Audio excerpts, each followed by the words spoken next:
নম গুরুদেবায় নিবদেবামি চাত্মনম তঙ্গতি পরমেশ্বর। আমি আজকে ওই যে প্রথমে বলবো যে বাবা মানে মহাপুরুষরা বিভিন্ন জায়গায় একই সময়ে থাকতে পারেন। সেদিন আমি বলেছি যে আমার অন্তরের কথা বুঝে বাবা আমার বাড়িতেও আছেন, আবার গৌতমদার বাড়িতে আছেন। সেই রকম কুম্ভ মেলার সময়ও বাবা একদিন মামনির দিকে বললো যে আমি সঙ্গমে যাব। মামনিদি বলেছিল ঠিক কথা, কিন্তু বাবা তো ওখানেই আছে। কিন্তু বাবার সঙ্গে যারা দেখা করতে এসেছেন কতগুলো, ওনারা বলছেন এনাকে তো আমি কাল দেখেছি। সেরকম মহাপুরুষরা বিভিন্ন জায়গায় থাকেন। এরপর আমি বাবার সম্বন্ধে ওই জায়গা কেনার কথা একটু বলবো। যে বাবা আমাকে বলেছিল যখন গ্রামে যাব, কিন্তু ঠিক তারপরেই আমার কোনো টাকা পয়সা নেই, কিন্তু বাবার কথার এত মাহাত্ম্য সে কথা আমি বলে বোঝাতে পারবো না। বাবা বলার পরে আমার কোনো দিক থেকে কোনো টাকা পয়সা জোগাড় হচ্ছে না, কিন্তু আমার জ্যেষ্ঠতো দাদা হঠাৎ চাকরি ছাড়লো, চাকরি ছেড়ে জায়গা দেখে দিল, ওরই বন্ধুর জায়গা। তারপর টাকা দিল, আর কোনো কাগজপত্র আমার কাছে, কিন্তু আমি বলছি জায়গাটা দলিলটা নাও কি কিছু, সে নিল না। টাকাটা দিল, আমি খালি এই শর্ত দিলাম যে তুমি যে এই টাকাটাই ব্যাংকে যা সুদ পেতে সেইটা আমি দেবো। তারপর জায়গাটা কেনা হওয়ার পর বাউন্ডারি পোয়া হলো। তারপর বাবাকে বললাম যে বাবা জায়গা কেনা হয়ে গেছে, তাহলে পরে তুমি যাবে না? বলছে হ্যাঁ হ্যাঁ অনুষ্ঠান করো, আমি যাব। তারপর ওখানে তো ফাঁকা জায়গা, কোনো কিছু নেই, শুধু বাউন্ডারি আর কুয়ো হয়েছে। তো প্রচন্ড বৃষ্টি, আর বাবা এক সপ্তাহ মাত্র টাইম, এত বৃষ্টি এত বৃষ্টি। কিন্তু আমি বইটা প্রতিদিন পড়তাম, আমি বইটা পড়ে জেনেছিলাম যে বাবা কুম্ভতে জল থামিয়েছে।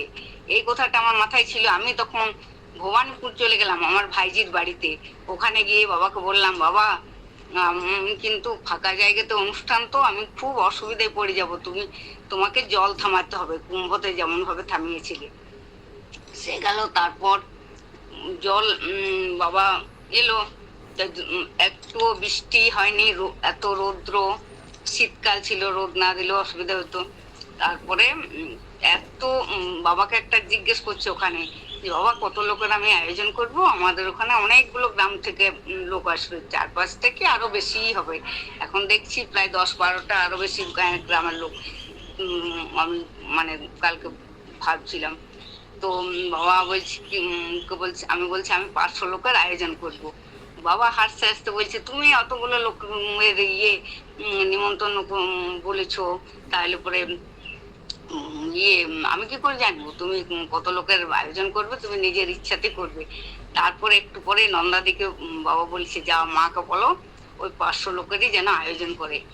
তারপর 500 লোকের আয়োজন করেছি ঠিক কথা, কিন্তু এত লোক কোথার থেকে যে এলো, বাপরে বাপ! লোক স্টেজটা তো একদম বসে গেল চাপে। আমি তো কোনো নন্দাদি অনেক সামলেছিল ইয়ে করে, কিন্তু আর ওখানের বাবা নন্দাদি বলছিল মুসলিমদেরকেও ভালোবাসে, কিন্তু জায়গাটার কাছে মুসলিমরা ছিলেন, তো ওনাদেরকেও বলা হয়েছে, ওনারাও পর্যন্ত এসেছিল।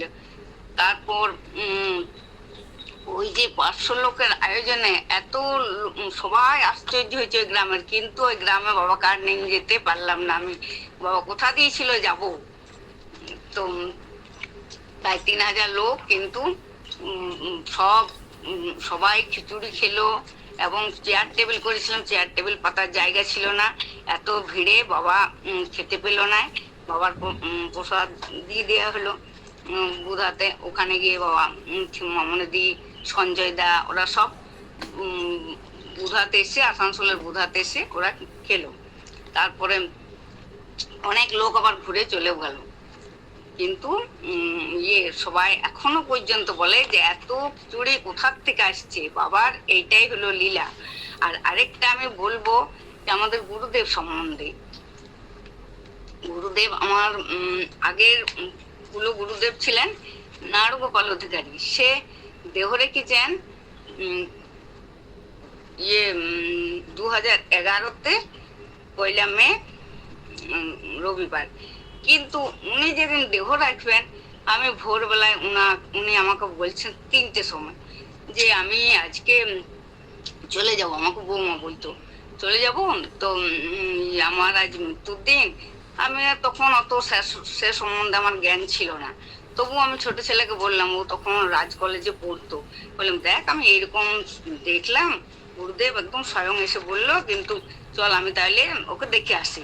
ও বলছে আমি তো চলে যাবো ওইদিকে, বাবা তো ডিউটিতে গেছে, তুমি একাই আসতে পারবে না বাড়ি। তখন আমাদের এত টাকা পয়সাও ছিল না যে গাড়ি করে যাবো আসবো। তখন গেলাম না। তারপরে শুনছি উনি ঠিক সন্ধ্যার সময় দেহ রেখেছেন। তখন আবার সেই গেলাম গাড়ি করি, কিন্তু ওনাকে আমি দেখতে পেলাম না। আর ওই ঘটনার সঙ্গে শিবানন্দ বাবারও একই মিল। বাবা যেদিন দেহ রেখেছেন ঠিক ওই ভোরবেলাতে আগে 3টের সময় আমি মাথার কাছে বাবাকে দেখতে পাচ্ছি, আর বলছে মা আজকে আমি চললাম। আমি তো কথাটা শুনে আশ্চর্য হয়ে গেলাম, কিন্তু আমার তখন ওই গুরুদেবের কথাটা মনে এলো। মনে আসার পরে আর আমার ওই গুরুদেব যখন দেহ রেখেছেন তখন একটা গান, ওই যে আছে না, যে জীবনটা ভাই দুদিনের, কেনই করো অভিমান, সব ছেড়ে ভাই যেতে হবে, ডাকবে যেদিন ভগবান। ওই গানটা সেই দিনও কানে বাজছিল, কিন্তু বাবার ইয়েতেও আমি কিছুতেই ওই গানটা মাথাতে আনতে চাইছি না, কিন্তু কানের কাছে আমার ওই গানটা আছে। তারপরেও ঠিক ছিলাম, সকাল দিকে তার ছেলেকে বললাম তুই তাহলে ইয়েতে ছুটি নে, আমি তাহলে আমি যাবো, দুজন ছেলে তো বলে পাঠিয়েছে যাবার জন্য, তাহলে চল।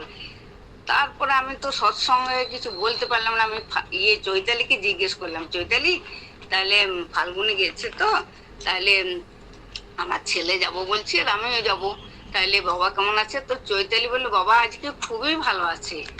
ওই কথাটা শোনার পর আমি আর অত করলাম না। আমি জানছি বাবা ভালোই আছে, তাহলে আমার হয়তো ভুল এমন হতে পারে। আমি না, ভুল তো হবে না, বারবার ওই কথাটা কিন্তু মনে আসছে, কিন্তু তবুও আমি করতে পারছি না, কাউকে না বলতে পারছি। আর ছেলে আমাকে বলে যে তুমি ওই বলে দাও আর ওইটা সত্যি হয়ে যায়, তুমি বলবে না, করবে না, আমাকে বকে। ওই কারণে আমি বলি নে। কিন্তু বাবা সেই দিনই দেহ রাখলেন, আর আমি সেই দিন বাবার কাছে যেতেও পারলাম না সেই রাতে। পরের দিন আমি গেলাম। আর এইবার বাবা উনার ভাই মধুসূদন অধিকারী, উনি আমাদের যে গুরুদেব ছিলেন নারঙ্গপাল অধিকারী, উনার ভাই, উনি দেহ রাখার পর আমাদের বাড়িতে আসতেন।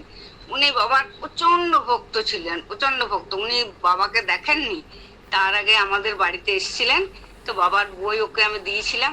তো বইটার প্রতি ওর এত নেশা যে খেতে পর্যন্ত বসছে না, করতে বলছে না, যাবার আগে পর্যন্ত বইটা একদম শেষ করে পড়লো। তারপর বলছে আমাকে এই বইটা দাও। কিন্তু আমার এত ছোট ক্ষুদ্র মন, আমি বললাম আমি যদি ওই বইটা না পড়ি না, আমার সারাদিন ভালো যায় না, আমার ঘুম আসে না। আমার কাছে বাবা আমাকে এই একটাই বই দিয়েছে, আমি তো বই সম্বন্ধে আমার জ্ঞান নেই। তবে আমি যখন বাবা আসবেন তখন উনি বলছেন যে আমাকে ডেকে পাঠাবে, আমিও দেখতে আসবো আর বইও নেবো। তারপর বাবা বুধাতে এলেন, উনাকেও খবর দিলাম। উনার সঙ্গে একজন এসেছিলেন, উনি বয়স্কই ছিলেন, কিন্তু ওনার শরীর এত ভারী, উঠতে বসতে পারতো না। গুরুদেব এসে পরে যখন এলেন বুধাতে, বাবা তো বাবাকে বললাম ইনি আমার গুরুদেব। তখন বাবা ওকে পাশে বসালেন এবং আমাকে গুরুদেব বললেন ইনার কাছে দীক্ষা নাও। আর বললেন যে দেখো আমি এত লোককে গ্রামের বইয়ের কথা বললাম, বাবার কথা বললাম, একটা মহাপুরুষ আসবেন, কিন্তু কেউ এলো না, ইনি একমাত্র এলেন। তো উনি আসার পরে 1 সপ্তাহের মধ্যে আমাকে খবর দিচ্ছি যে বইটা পড়েছি, আর বাবার দৃষ্টিতে আমি এত ভালো আছি, আমার শরীর ভালো আছে যে এখন আমি একদম সুস্থ হয়ে গেছি। তারপর এই গুরুদেবকে আমি অনেক বই দিয়েছি, বাবার অসীমদার বই, নিরঞ্জনদার বই প্রচুর দিয়েছি, কিন্তু বাবাকে উনি বলেছিলেন ওনার বাড়িতে যেতে। তো বাবা তো আমাকে নবদ্বীপে কথা দিল, মা তোমার গুরুদেব তো অত বয়স, তো আমার বই পড়ে আমাকে এত করে, আমি ওনার বাড়িতে যাব। কিন্তু এখন আমার অনেকগুলো প্রোগ্রাম আছে পরপর, কুম্ভ শেষ হওয়া পর্যন্ত আমি তারপরে যাব। ঠিক কুম্ভ শেষ হওয়ার পর আমি যখন বাড়িতে এসেছি, গুরুদেব আবার মধুসূদন অধিকারী আমার বাড়িতে এলেন। আসার পর আমাকে বলছে বৌমা কখন আসবো বলেছে। তা আমি বলছি বাবা তো কুম্ভ থেকে কাশ্মীর যাবেন, কাশ্মীরের তো আমার জানাও ছিল না, আর বাবাও তখন বলেননি। তারপর আসবেন। তারপর আমি নিরঞ্জনদার বই, অসীমদার বই গুরুদেবকে তো দিয়েছি। গুরুদেব দেখে পরে অসীমদাকে দেখলো সৎসঙ্গে, তখন বলছি আর অসীমদার বইয়ে তো গুরুদেব এর পাশে অসীমদার ছবি আছে, তো বলছি এনাকে বলো, ইনি ইয়ে করতে পারবে, ইনাকে বললে গুরুদেবকে আসতে বলতে পারবেন। তা আমি ভাবছি বাবা তো কোথা দিয়েছে, তাই আমি অসীমদাকে কোথাটা কিন্তু বললাম না, কি কারণে কি জানি। আর সেই সময় আমার প্রচুর কাজেও ব্যস্ত ছিলাম, নানা রকম ঝামেলায়। তা আমি বলছি গুরুদেব তো কোথা দিয়েছে, আসুক, না এলে তখন আমি অসীমদাকে বলবো। সে কোথায় গেল। তারপর আমরা ঠিক ইয়ে যাব উত্তর কাশী। উত্তর কাশী যাওয়াটাও আমার একটি মানে বিশেষ গুরুত্বপূর্ণ ছিল।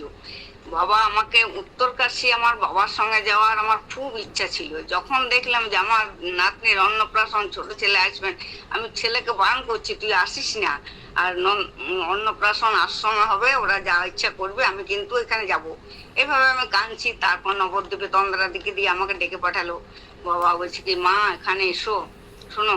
তার বলছে তোমাকে না উত্তর কাশী যেতে হবে না, তুমি অত দূর থেকে তোমার ছেলে আসবে দুবাই থেকে, তুমি নাতনির অন্নপ্রাশন গোপাল ভোগ দেবে আশ্রমে, ওই কাজটা আগে করো, আমি কিন্তু তোমাকে আমি নিয়ে যাব।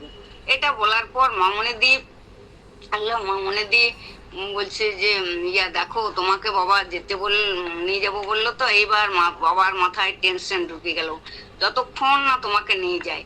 এইটার জন্য আমি উত্তর কাশী বাবার জন্য বিশেষ গুরুত্বপূর্ণ ভাবে গেলাম। আর বাবা আমাকে কুম্ভ থেকে একটা ঘি দিয়েছিল, আর গুড় দিয়েছিল 1 কেজি ঘি। তো আমি কেদার যে গেলাম, সবাই গেছে আমার সঙ্গে, প্রায় 50 জন ছিল, বাসার লোকে সব গেছে। ওরা এত ভিড় দেখে সব চলে এলো, মানে রাতের দর্শন করেছে, কোনো রকমের সন্ধ্যায় চলে এসছে। আর আমি বলি এত আশা নিয়ে বাবার এটা নিয়ে এসছি, আমি আজকে থাকবো রাতে, আমরা তারপর যাবো। আমরা থেকে গেলাম রাতে।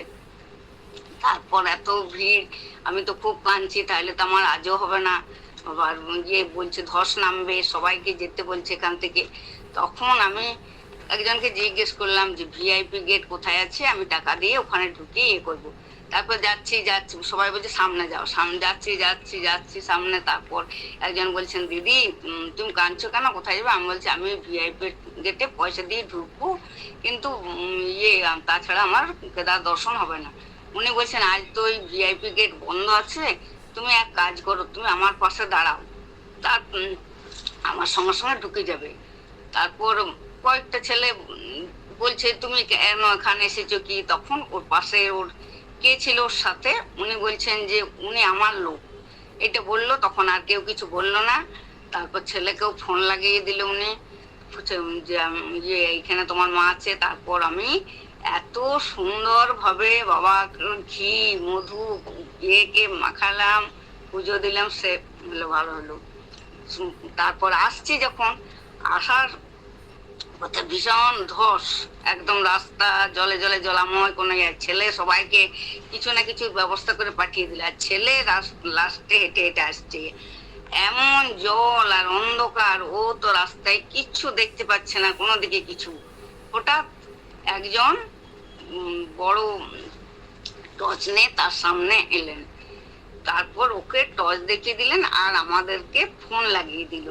কিন্তু ওই ফোন যে ওকে বারবার আর করছি, আর কিন্তু ওকে ফোন হচ্ছে না। উনি বাবার উদ্দেশ্য নিয়ে গিয়েছিলাম, উনি বাবাই কেদার সেজে ওনাকে পৌঁছে দিয়েছে।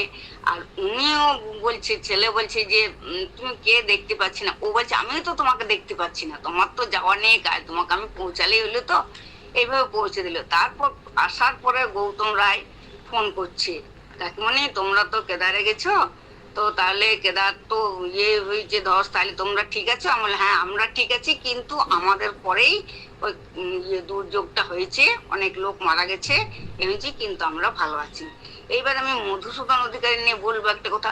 উনি যখন কুম্ভ থেকে আমরা আসার আগেই যখন এসেছিলেন বলার জন্য, তখন মামনি দিয়ে আমাকে মানে কুম্ভতে অনেক কিছু বাবার বই কাগজ অনেক কিছু দিয়েছিলেন, বাবার ফটো। তো উনি বলছে বৌমা তুমি তো অত বিলি করতে পারো না, আমি বিলি করবো। উনি বিলি করার জন্য নিয়ে গেলেন। তারপরে বলে গেলাম যে ইয়ে ওটা তো সেইবারে নিয়ে গেলেন। তারপরের বারে কুম্ভ থেকে আসার সময় আমার বাড়িতে আবার উনি এলেন, এইগুলো নিয়ে দিলাম ওকে।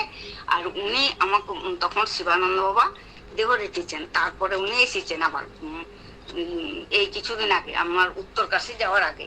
তো উনি বলছে বাবা চলে গেলেন, আমি কত আশা নিয়ে এসেছিলাম যে বাবা আমার বাড়িতে যাবে। অনেক শিষ্যকে বলেছি, গ্রামের প্রচুর লোককে বলেছি, আমাদের রাধা মাধব মন্দির আছে, ওখানে আমি বাবাকে বসাবো, এই করবো।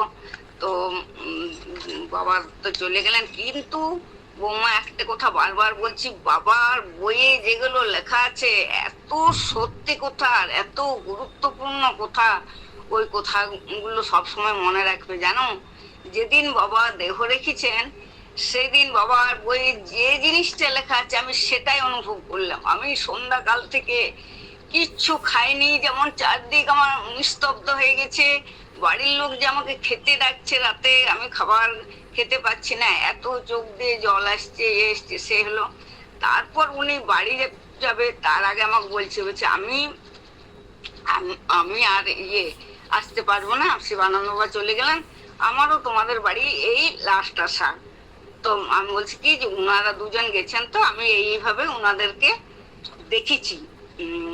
তো বলছি কি তুমি আমিও যখন যাব না তখন তুমি একমাত্র তুমি আমাকে দেখতে পাবে, আমার এতগুলো শিষ্য আছে তার মধ্যে 1 নম্বরে তোমাকে রেখেছি। উনি যাওয়ার পর আমরা উত্তরকাশী থেকে ফিরে এলাম। ফিরে আসার পর আমি অত ভাবিনি যে এত তাড়াতাড়ির মধ্যে উনি চলে যাবেন। তারপর উনি যেদিন দেহ রাখলেন 17 জুলাই মাসে 2025 আর সেই দিন আমি ভোরবেলা এর একটু আলাদা ধরনের মৃত্যুর ইয়েটা। সারা রাত আমি আমার হাজব্যান্ড দুজনেই কেউ ঘুমায়নি, কান্না আসছে, আসছে, কি জিনিসটা আমি বুঝতে আর কিছুতে পারছি না। ভোরবেলায় একই দৃশ্য দেখছি যে উনাকেও দেখতে পাচ্ছি আর উনি ওই কথাটা বলছি। কিন্তু ওর বাড়ি থেকে ওদের কোনো ফোন আসে না, কিছু না, ও তো সুস্থ সবল, কি ফোন আসবে। কিন্তু এইটা বলার পর আমার মনটা প্রচন্ড খারাপ হয়ে যায়। কিন্তু আমি তবু গেলাম না, যদি ভালো নিশ্চয় ভালো আছে, তাছাড়া তো ওনারা বলবে। আর উনি আমাকে প্রায় বলতেন যে কিছু শরীর খারাপ হলে যেতে, কিন্তু যেতে বলা নেই। কিন্তু তারপর ঘরে বলেন রাত 11:56 উনি দেহ রাখলেন ভগবানের নাম করতে করতে। এইটাই আমার আজকে বলা ছিল, এই বলে আমি আজকে শেষ করছি। আমি বৃহস্পতিবার পর্যন্ত বলবো। আমি আজকে লীলাকথা সুখে পরের ইয়েতে শুরু করছি যে আমার ছোট ছেলে সম্বন্ধে। ছোট ছেলে যখন বাবার কাছে দীক্ষা নেওয়ার পর বাবা প্রতিদিন ওকে মানে যে কোনো প্রোগ্রাম হোক ওকে ডেকে পাঠাতো। তারপর ওর জন্মদিন, বাবার জন্ম তারিখ দিন ওই তারিখেই বাবা দিল্লিতে বললো যে এই বছর আমার জন্ম উৎসব দিল্লিতে হবে, তুমি ওই দিন আমার কাছে এসো। তো ছেলে বলছে না, ওই দিন তো আমি বাবা সব ছেড়ে দিয়ে আমি অফিসে ছুটি দিয়ে না দেখ আমি বাবা মায়ের কাছে যাই। বাবা এই কথাটা শুনে খুব খুশি হয়েছে। আর যখন দীক্ষা নেয় তারপর বাবা জিজ্ঞেস করেছে তুমি কত বেতন পাও, কিভাবে চালাও, কি করো। তো ও বলেছে নিজের হাতে রান্না করে খায়, এই বেতন পায়। তখন ওর বেতন অনেক কম ছিল, আমার ঠিক মনে নেই। তবে বাবা বলছে তুমি এত পরিশ্রম করো এতক্ষণ ধরে, আর তোমার সে তুলনায় খুব অল্প বেতন দেয়, এত শিক্ষিত, লেখাপড়া শিখেছো, আচ্ছা তোমার তাতে কোনো ক্ষতি হবে না, সব ঠিক হয়ে যাবে। বাবা 2 হাতে আশীর্বাদ করেছে, মাথাতে হাত দিয়ে। তারপর ওর বিয়ে হলো। বিয়ের আগে বাবা আমাকে ডাকছে, বলছে মা তোমার ছোট ছেলের বিয়ে খুব ভালোভাবে পার হবে। আর তার আগে মেয়েকে আসতে বলেছিল বাবা যে তোমাকে আমি দীক্ষা দিয়ে দেবো, তোমার কল্যাণ হোক, তুমি আমার কাছে এসো। তো গ্রাম ওদের বাড়ির লোক আসতে দিল না, সেই কারণে দীক্ষা নেয়নি। কিন্তু বাবার বই উনি পুরো কতবার যে পড়েছে তার অন্ত নাই বিয়ের আগে। তারপর এ হলো। তারপর ছেলে বলছে আমার তো কম বেতন, এখন আমি বাচ্চা টাচ্চা নেবো না। তারপর বাবা আমার এক রিলেটিভ আমার সঙ্গে এমন মানে শুধু শুধু ঝগড়া অশান্তি করলো, তো আমি তাতে কার কোথায় আমি উত্তর দিতাম না, খুব মনে মনে দুঃখ পেলাম, কাঁদছিলাম। তো সত্যি সেদিন তোয়াজে বলছিল যে কেউ কাঁদলে বাবা এ হয় যেমন মাথার চুল একটা টানলে লাগে, তেমনি গুরুরা সেইটা অনুভব করতে পারে। তা আমাকে বাবা ডেকে পাঠালো আমাদের দুজনকে, তোমরা আমার কাছে এসো, 2 মাস থেকো তোমরা দুজনে, আমাকে আর আমার হাজবেন্ডকে। তারপর ছেলের টিকিট কাটলো, তাড়াতাড়ি টিকিট পেলো না, কিছুদিন পর পেলাম।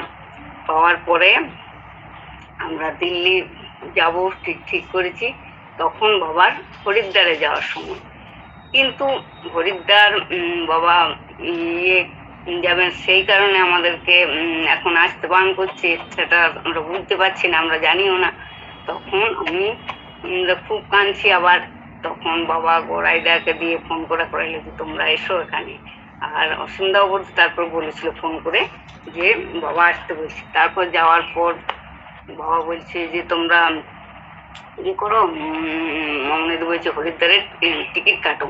তা বলছে আমাদের তো ভ্যাকসিন নেওয়া নেই, কিছু না, তো হরিদ্বারের টিকিট এখন কাটবো না, আমি এখন ছেলের কাছে দিল্লি যাব, দিল্লি থেকে আমি হরিদ্বার যাব। তখন মামনিদি বলছে হ্যাঁ দিল্লি যাবে, তো দিল্লি থেকে হরিদ্বারে তোমার ছেলে গাড়ি করে দেবে, ওইখান থেকে চলে যাবে, তা ওখান থেকে যাওয়ার কোনো অসুবিধা নেই। আর তারপর বাবা বলছে দিল্লি তোমার ছেলে বৌমা ওদেরকে দেখি কেমন আছে, ভিডিও কল করে দেখালাম বাবাকে। তারপর বাবা দেখে পরে খুব ওদেরকে দেখে আনন্দিত হলো এবং আনন্দে বলছে তোমার দেখো আমি এখান থেকে বেনারস থেকে আমি দিল্লির ওদেরকে কি সুন্দর পরিষ্কার দেখতে পাচ্ছি, যেমন আমার চোখের সামনে দাঁড়িয়ে আছে ওরা, এখান থেকে আমি দিল্লির ওদেরকে দেখতে পেলাম। বারবার এই কথাটা বলছি, কিন্তু এটা বোঝার আমার অত ক্ষমতা হয়নি। আর তারপর আমরা যখন এলাম বেনারসে, তখন ওখানে সুমনা আর জয়ন্ত ছিল। অত ভোরবেলায় ওরা উঠেছে, আমাদেরকে দেখে দরজা খুলে দিল। আর সুমনা এমন ছোট বাচ্চা মেয়ের মতন হাসছে, আমাকে দেখে খুব ওর আনন্দ, যেমন কতদিনের পরিচয়, কিন্তু আমি ওর সঙ্গে কথা বলতে একটু ইতস্তত হচ্ছিলাম।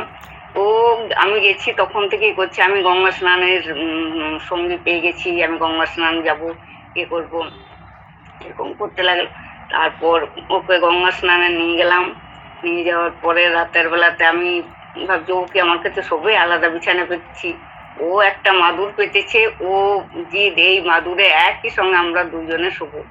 আর সেই রাতে আমরা এত আনন্দ অনুভব করেছিলাম, কি জানি কত জন্মের যেন পরিচিত ওর সঙ্গে। সেই থেকে ও আমাকে খুব ভালোবাসে করে থেকে।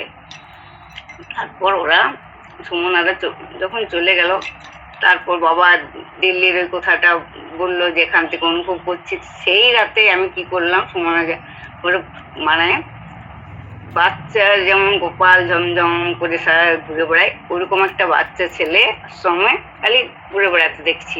আর বাবার ফটো থেকে যেন একটা জ্যোতি বার হচ্ছে। আমি তো ভাবছি যে এখন তো ছেলে তো বাচ্চা নেবে না, এরকম আমি আগে শুনেছি যে এরকম দেখলে কি কোনো এরকম স্বপ্ন দেখলে কারো রিলেটিভের বাচ্চা টাচ্চা আসছে হয়, কিন্তু ওরা তখন বাচ্চা নেবে না। তারপর বাবা দিল্লি চলে যাওয়ার, এই হরিদ্বার চলে যাওয়ার পর আমার এমন শরীর খারাপ হলো, আমি 20 দিন ওখানে থেকে গেলাম, উঠতেও পারছি না, পেটে ব্যথা, কাশি। শান্ত বলছে কাকিমা তোমাকে ওষুধ এনে দেবো। আমার না, আমার ওষুধ আমি এলোপাতি খেতে পারি না, করি না, আমি কিনবে বেকার করে না। তখন ও বলছে আমি কাশির একটু চকলেট জানি, ওইগুলো তোমাকে এনে দিচ্ছি, দেখবে তুমি লাগাতার খেতেই থাকবে, ঘুমোবে তাও মুখে দিয়েই রাখবে, তোমার ওতে ঠিক হয়েছে। লাগাতার 3 দিন ধরে খেলাম, হ্যাঁ ওতে আমার কাশি ঠিক হলো, কিন্তু শরীর অসুস্থ ছিল, খেতে পারছিলাম না। ও নানা রকম খাবার, বাবা প্রতিদিন ফোন করে ওকে বলছে যে তোরা ঠিক যত্ন করছিস না, করছে না, নানা রকম খাবার করে করে হাতের সামনে ধরিয়ে দিত, প্রচুর যত্ন করছে। মায়ের দিকে ভোরবেলায় চলে আসতো আমার কাছে। তারপর যত্ন করার পর আমার যখন মানে ঠিক হলো, তো ছেলে বলছে তুমি আসতে পারছো না, তাহলে তোমার ঠিক হলে তুমি পঞ্চকোশী বেনারসে কি কি দেখার আছে এগুলো দেখো। তো বাবা বলছে ওদের সঙ্গে শান্তকে বলছে তুই যা, তো ওদেরকে সব দেখিয়ে দে, সব দেখা হলো, হলো, কিন্তু শরীরও তখন সুস্থভাবে সারেনি। কিন্তু আমি এইবার বুঝতে পারছি, শান্ত যখন আমরা বাড়ি আসছি, দিল্লি যাচ্ছি, তখন শান্ত বলছি, কাকিমা তোমার যা শরীর খারাপ হয়েছিল, তুমি যদি কোনো জায়গায় হোটেলে ইয়েতে থাকতে, তোমাকে বের করে দিত, আশ্রম বলেই তুমি এইভাবে থাকলে, করলে। তখন আমি ভাবছি তাহলে আমাদের করোনা হয়েছে। করোনা কি জিনিস কি আমি জানতাম না, কেমন কি। তখন বললো, তারপর আমরা দিল্লি গেলাম, আর তারপর আমি অনুভব করতে পারলাম যে বাবা কেন বারবার আমাকে হরিদ্বার যাওয়ার কথাটা বলেছিল। ওই কারণে আমাকে কুম্ভ যাওয়াতে এত জিদ করছিল বাবা, ওই কারণে আমি বেশি করে থেকে গেলাম। তাছাড়া তাকারে যে আবার কোনো বিপদ আছে, আর মামনি দিয়ে এরকম ভাবে আমাকে বলেও দিচ্ছে কুম্ভতে, তুমি যে বাড়ি বাচ্চা আছে ছটফট করছো, আর তুমি যদি মরে যাও তাহলে তখন কে দেখবে?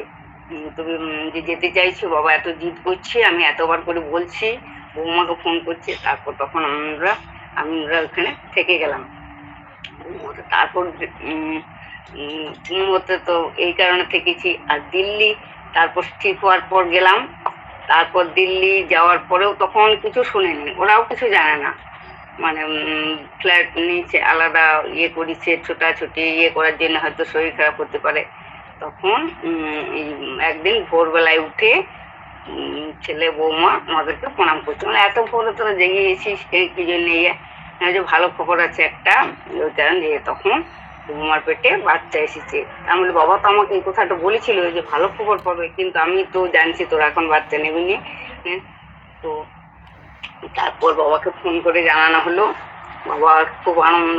বাবা মামনিকে বলছি, বাবা তো এখানে জব করার জন্য এসেছে, তুমি ডাক্তার গড়াইয়ের সঙ্গে কথাবার্তা বলবে, যা কিছু হয় ওকেই জানাবে, কেননা ও ঠিক বলে দিতে পারবে। তো ও যেখানে ডাক্তার দেখাতো সবসময় ওর কাছে আবার যেতে হতো, সবসময় ফোনে ওকে পাওয়া যেত না, তবে ডাক্তার গড়ায় সবসময় ফোনে বলে কথা বলতো। আর ওর এত বমি হতো যে বলার নয়। তো ডাক্তার গড়াইয়ের ওষুধে অনেক ঠিক ছিল অনেকটা। তারপর আমি ছেলে বলছি 10 দিন থাকার মধ্যে ছেলে বলছে যে এইবার দিল্লি তো লকডাউন করে দেবে, আর বাবা এখান থেকে ফোন করছে, তোমরা ওখানে আছো না বাড়ি যাচ্ছ? তো আমরা বলছি না, এখানে দিল্লিতে আমরা আছি, বাড়ি এখনো যাইনি। তো বাবা টিকিট কাটবো, লকডাউন হয়ে যাবে তো, ওই কারণে টিকিট পাচ্ছি না। তারপরে ছেলে বলছে যে শনিবার লকডাউন হবে, আর ঠিক বুধবার রাতে আছে, বৃহস্পতিবার কি বার ছিল, যে মন্ডালের ফ্লাইট আছে দিল্লি থেকে, আর টিকিটও আছে, আর এমন কিছু যা এত তাড়াতাড়ির মধ্যে, কিন্তু এমন কিছু ভাড়া নয়, ফ্লাইটের 5,000 না কতক্ষণ নিয়েছিল। তা আমি তোমাদের ওইটাতে টিকিট কেটে দিচ্ছি। তারপর বাবাকে বললাম, বাবা তো খুব আনন্দ বাড়ি ফিরে যাওয়া। তার আগে আমাদের এখানে এত ঝড় বৃষ্টি হয়েছিল, সবারই বাড়ি নোংরা হয়েছিল, কারেন্ট ছিল না, কিছু না, ছিল না। আমি তো ভাবছি ঘরে গিয়ে প্রচুর অসুবিধায় পড়তে হবে, এত পরিষ্কার করতে পারবো না। তো সত্যি বাবার কৃপায় এসে দেখছি ঘর একদম পরিষ্কার চকচক করছে। এমনকি অনেকগুলো আমার আলু কেনা ছিল, তা আলুগুলো পর্যন্ত এমনভাবে মেলা আছে, সেরকমভাবে আছে। আর একটা আলু যে পচে গেছে, কেউ যেন আলুটা সরিয়ে আলাদা করে রেখে দিয়েছে। একটা আলু থাকে, পচা থাকলে ওর অনেকগুলো পচতে থাকে। তো এত ভালোভাবে আমরা পৌঁছে গেছি, এসেছি, বাবার কোনো অসুবিধা হয়নি। তারপর নন্দাদি বকছে, বলছে তুমি ওইরকম অবস্থায় কেন ছেড়ে দিয়ে চলে এলে বৌমাকে? আমিও বুঝতে পারিনি, ওই কারণে ছেড়ে দিয়ে চলে এলাম। তো আমার এই ছোট ছেলের উন্নতি, দুবাই যাওয়া সব বাবার জন্য। ওর প্রেগনেন্ট অবস্থাতে ছেলে পরীক্ষা দিচ্ছে, আর যতগুলো পরীক্ষা দিচ্ছে সব মানে ভালো ভালো চাকরির, আর অনেক বেতনের, ওর কারণেই ওর দুবাই যাওয়া বাবার। আর বাবা যে আমাদেরকে হরিদ্বার আমরা গেলাম না, তার জন্য আমি মর্মে অনুভব করলাম যে সত্যি এই কারণে বাবা আমাদেরকে হরিদ্বার যেতে বলেছে। কিন্তু আমি দিল্লিতে গিয়েও হরিদ্বার যেতে পারলাম না, আমার শরীরও খারাপ, তার সঙ্গে ছেলে বলছে যে তোমরা যাবে, ওইখানেই তো তোমাদেরকে করে দিবে, তখন আমাদেরকেও লক করে দিবে, কোথাও যেতে দেবে না, কিছু না। তা আমি এত কেঁদেছি, এত কান্না আর থামে না, যেহেতু হরিদ্বার যেতে পারলাম। 3 দিন ধরে আমি লাগাতার কেঁদেছি, আর খাবারও খাইনি, কিছু না। ওরা তো ভয় পেয়ে গেল ছোট ছেলে। আর সত্যি কান্না থামাবার যে চেষ্টা করছি, কিন্তু কিছুতে আর কান্না থামে না। যাক হয়ে গেল। তারপর বাড়িতে এলাম। বাড়িতে আসার পর ওদের তো শরীর অসুস্থ, অতবার বমি হচ্ছে। তখন বাবা ডাক্তার গোড়াইকে বলছে যে ডাক্তারবাবু আমরা বাড়ি যাব। তো গোড়াই বলছে না, তোমরা এখন যাবে, যাও, কিন্তু বলছে আমরা ফ্লাইটের টিকিট কেটেছি। না, বলছে না তোমাদের ফ্লাইটে যাওয়া চলবে না, বলছে ট্রেনে তো আমি টিকিট পাচ্ছি না। তারপরে ফ্লাইটের টিকিট কাটার পরে ফ্লাইট ক্যান্সেল হয়ে গেল, আর ট্রেনে এসিতে টিকিটও পেয়ে গেল সব বাবার কৃপাতে। ওরা এখানে এলো, কিন্তু আসার আগে এখানে বলছে যতই পুলিশে করুক আর করুক, কাগজ করুক, কিন্তু পাবলিক পাড়ার লোক যদি ঢুকতে না দেয় তাহলে ওরা কোনো কারণে ঢুকতে পারবে না। তখন আমি বাবার বইতে একটা আছে লেখা, ওই বালি আর সর্ষে, সাদা সর্ষে দিয়ে একটা মন্ত্র আছে, কি মন্ত্রটা এখন আমার অত মনে নেই। ওইটা আমি কি করেছি, ওইটা আমি পড়ে পড়ে পুরো পাড়াতে ভোরবেলায় ওরা আসার আগে ছড়িয়ে দিয়ে এসেছি। কিন্তু ওরা সকালবেলায় 10টার সময় পৌঁছে গেল।